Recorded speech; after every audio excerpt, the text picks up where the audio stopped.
جب میری گورنمنٹ گرائی تھی تب بھی میسج بھجوائی کہ جی ہم نے آپ کو اس لیے نہیں ہٹایا تھا کہ آپ کو واپس لے کے آنے دیں گے. جو جنرل باجوہ کا پلان تھا وہی اب جنرل عاصم منیر کا ہے. ہمارے ساتھ اس وقت موجود ہیں پاکستان کے سابق وزیر اعظم عمران خان. آئیے ان سے بات کرتے ہیں. خان صاحب، اگر اس وقت آپ کو گرفتار یا نااہل کیا جاتا ہے تو آپ کو لگتا ہے کہ پہلے جیسا عوامی رد عمل آئے گا؟ میں کہہ نہیں سکتا. انہوں نے سختی بڑی کی ہوئی ہے اور ایک خوف کی فضا بنی ہوئی ہے. لوگوں کو پکڑ دھکڑ گھر توڑ دیتے ہیں، گھروں میں گھس جاتے ہیں، عورتوں کو بچوں کے خلاف ایکشن لیتے ہیں. یعنی ایسے کبھی ہوتا نہیں ہے ہمارے ہمارے معاشرے میں. کبھی ہماری کلچر میں، ہمارے دین میں جو چادر اور چار دیواری کا خاص کوئی ایک تقدس ہوتا ہے، مطلب اس کی رسپیکٹ ہوتی ہے. لیکن یہ جو کر رہے ہیں یہ کبھی ہم نے پہلے نہیں دیکھا. تو خوف کی فضا بنی ہوئی. عورتوں کو خاص طور پہ کبھی عورتوں کے اوپر اس طرح ہاتھ نہیں ڈالا گیا. یہ جو جان کے ایک عورتوں کو تشدد کرتے ہیں، ان کو جیلوں میں ڈالا، وہ بھی 50 عورتیں صرف لاہور کے جیل میں. ایسے کبھی ہوا نہیں ہے پہلے. تو میں کہہ نہیں سکتا کہ کیا رسپانس ہوگا، لیکن میں اتنا جانتا ہوں کہ یہ جو حرکتیں کر رہے ہیں اس سے تحریک انصاف کا ووٹ بینک بڑھ رہا ہے. آپ کے خلاف ملٹری کورٹس میں ٹرائل کی بات کی جا رہی ہے، اگر ایسا ہوتا ہے تو کیا آپ اس کے لیے تیار ہیں؟ لیکن تیار تو ہر چیز کے لیے ہوں، کیونکہ اس وقت کوئی قانون تو ہے نہیں پاکستان میں. اس وقت تو ایک جنگل کا قانون ہے. طاقتور جو مرضی چاہے کر لے. کیا کون سے دنیا کا قانون اجازت دیتا ہے لوگوں کے گھروں میں گھس کے گھر توڑ دو، گھر پولیس لوٹ لیتی ہے گھر. جو اگر جس کو ڈھونڈنے آئے ہیں وہ نہیں ہے تو بچوں کو اٹھا کے لے جاتے ہیں، عورتوں کو اٹھا کے لے کے گئے. تو یہ یہاں تو اس وقت فری فار آل ہے.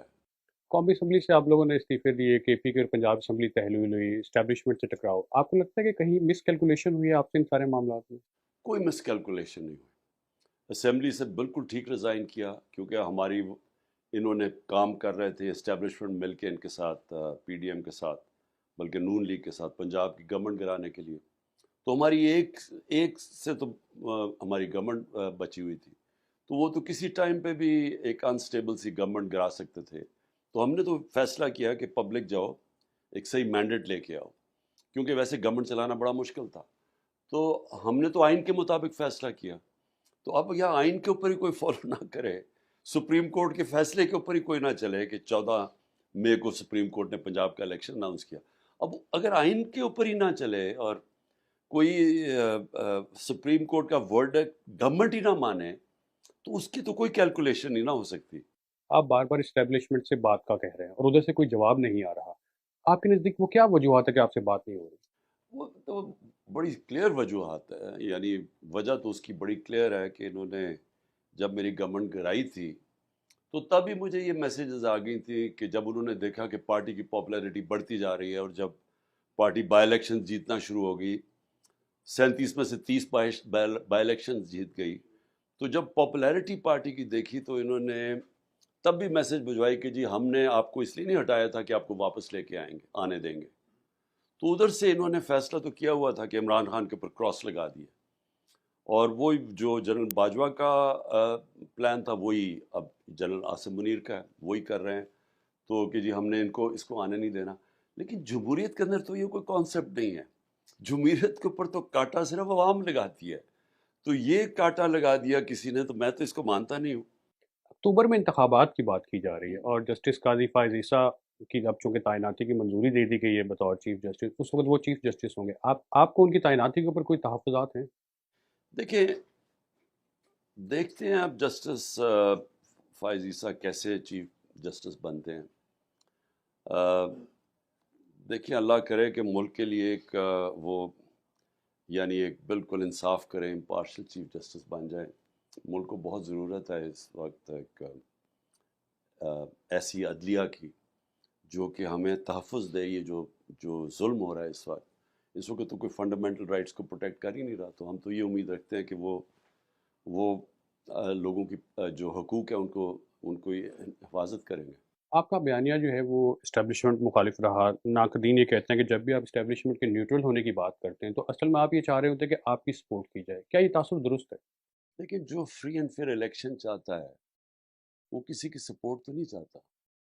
جس کرکٹ کیپٹن نے دنیا کی تاریخ میں نیوٹرل امپائر لے کے آیا تھا، کبھی 7 امپائر ملا کے میچ نہیں کھیلنا چاہتا.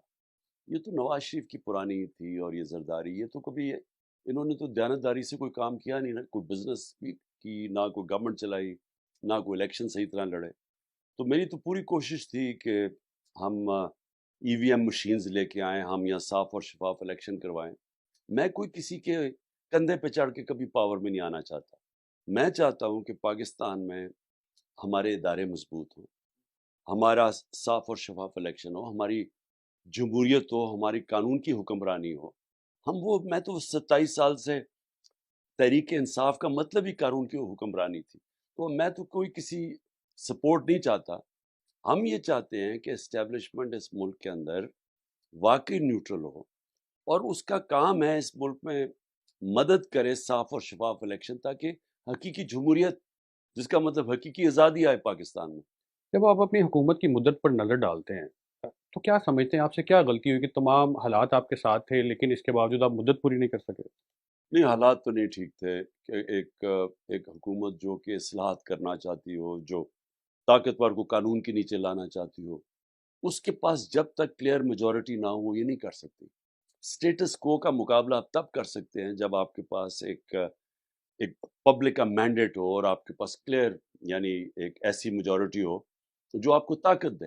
ہماری تو ایک کمزور گورنمنٹ تھی، کولیشن گورنمنٹ تھی، چھوٹی سی میجورٹی تھی. تو سارا وقت تو ہم جب کچھ کرنے لگتا تھا اپنی میجورٹی کو اکٹھا کرنے میں ٹائم لگتا تھا. تو مجھے جو کرنا چاہیے تھا، فوری طور پہ پھر سے الیکشن میں چلے جانا چاہیے تھا، اور تب ہی گورنمنٹ لینی تھی جب میرے پاس میجورٹی ہوتی، نہیں تو اپوزیشن میں بیٹھ جاتے. آپ متعدد بار کہہ چکے کہ آپ کی حکومت کا جو خاتمہ ہے اس میں امریکی حکومت کا بھی ہاتھ تھا، لیکن بعد میں آپ نے امریکی کی لابنگ فرمز بھی حاصل کی اور زیادہ اب آپ انہی سے مدد بھی مانگ رہے ہیں، ایسا کیوں؟ دیکھیں، امریکہ سے مدد نہیں مانگ رہا میں کلیئر ہو جاؤں پہلے. امریکہ سے ہمیں ہمیشہ اچھے تعلقات رکھنے چاہیے. امریکہ ایک ریالٹی ہے، پاور ہے، اور ہماری سب سے بڑا ٹریڈنگ پارٹنر ہے. سب سے زیادہ ایکسپورٹس پاکستان کی امریکہ. تو ہمیں ان سے تعلقات اچھے رکھنے چاہیے. سب سے تقریب پاکستانی کمیونٹی اس وقت امریکہ میں ہے، پاکستان امریکن کمیونٹی. میں نے جو باتیں کی وہ بالکل حقیقت کے اوپر تھی. جو سائفر تھا، جو ایک امریکی آفیشل نے ہمارے اسد مجید، ہمارے واشنگٹن میں امبیسڈر سے جو بات چیت کی، وہ آفیشل بات چیت تھی کہ عمران خان کو پاور سے ہٹا دو ووٹ آف نو کانفیڈنس میں، نہیں تو پاکستان کے اوپر مشکل وقت آئے گا. یہ تو حقیقت ہے. یہ تو کیبنٹ میں بھی رکھا گیا، یہ نیشنل سیکورٹی کاؤنسل میں، پارلیمنٹ میں رکھا گیا، اور یہ اس کے اوپر ڈمانش کیا کہ امریکہ ہمارے اندر مداخلات کر رہا ہے. یہ فیکٹ ہے. لیکن جو بعد میں چیزیں سامنے آئیں کہ جنرل باجوہ کا یہ پلان تھا، حسین حقانی کے ذریعے میرے خلاف لابی کر رہے تھے. اور دوسری چیز یہ کہ یہ تعلقات ہمارے پاکستان کے امریکہ سے، وہ پاکستان کی بہتری میں ہے. میرا کوئی ذاتی کسی سے لڑائی نہیں ہے، یعنی میں یہ کہ میری گورنمنٹ گرائی تو میں کہوں یہ تعلقات ٹھیک نہ ہو، یہ نہیں بات. ملک کے تعلقات دنیا سے ہوتے ہیں اپنے لوگوں کے مفادات کے لیے، اور ہمارے لوگوں کے فائدے میں ہے کہ ہمارے سب سے اچھے تعلقات ہوں، خاص طور پہ امریکہ سے. ایک عمومی تاثر پایا جاتا ہے کہ آپ کے دور حکومت میں سی پیک سست روی کا شکار رہا. کیا آپ کو چائنیز منصوبوں اور سرمایہ کاری پر اعتراض ہے پاکستان میں؟ بالکل غلط ہے یہ صوبہ. ہم نے سی پیک کو بلکہ ٹاپ پرائیورٹی دی ہوئی تھی. پرابلم یہ ہوا کہ 2 سال کے لیے کووڈ-19 میں چائنا بند ہو گیا. چائنا کے اتنے سخت کوارنٹین لاز تھے کہ وہاں سے آمد و رفت ختم ہو گئی. تو وہ ہمارے لیے ان 2 سالوں میں ویسی دنیا ہی سلو ڈاؤن ہو گئی تھی. آپ کو سب کو پتہ ہے کرونا کے دوران، اور ہمارے 3.5 سال میں 2 سال تو کرونا کا دور نکلا. لیکن ہماری پرائیورٹی تھی سی پیک. آپ کے سیاسی مخالفین یہ تاثر دیتے ہیں کہ کچھ دوست ملک آپ کے حق میں نہیں، کیا وزیر اعظم بنے. آپ کو اس کی کیا وجہ نظر آتی ہے؟ یہ بالکل غلط ہے. اگر وہ ہمارے دوست ملک حق میں نہ ہوتے، اور میں سعودی عربیہ کی بات کر رہا ہوں، مڈل ایسٹ کے ملکوں کی بات کر رہا ہوں، تو 2 OIC کی ہماری کانفرنسز فورن منسٹرز کی ہوئی 4 مہینے کے اندر. دسمبر میں ایک ہوئی، اور ہم جب آخر میں جو آخری مارچ ہمارا تھا، آخری مہینہ اپریل میں ہماری گورنمنٹ چلی گئی، تو اگلی مارچ میں ہوئی. تو کبھی تو ہوا ہے کہ 2 دفعہ فورن منسٹرز کی OSI کانفرنس پاکستان میں ہوئی ہو؟ پتہ نہیں 16-17 سال پہلے ایک دفعہ ہوئی تھی. اس کی وجہ، اور یہ ہو ہی نہیں سکتا، مثلا اگر سعودی عربیہ نہ چاہے یا ایران نہ چاہتا تو یہ نہیں ہو سکتی تھی. طاقتور مسلمان ملک نہ چاہتے، ترکی نہ چاہتا. لیکن وہ بھی آیا اور پھر چائنا کا فورن منسٹر بھی آیا. اور تو یہ کہنا کہ ہم تعلقات خراب تھے، اب مجھے یہ بتائیں کہ اب کیا ہے. آج جو انڈیا اور امریکہ کا جو جوائنٹ سٹیٹمنٹ آئی ہے، نریندر مودی جب ٹور کر رہا ہے، تو انہوں نے تو پاکستان کے اوپر دہشت گردی کا الزام لگا دیا. انہوں نے تو بات ہی نہیں کی کہ ہندوستان میں جو ہیومن رائٹس کی خلاف ورزی ہے، جو کشمیر میں ہے، جو اقلیتوں سے ہو رہا ہے، مسلمانوں سے ہو رہا ہے، اس کے اوپر تو کوئی بات ہی نہیں. انہوں نے تو پاکستان کو ایک وہ ملک بتایا ہے جو دہشت گردی پروموٹ کرتا ہے.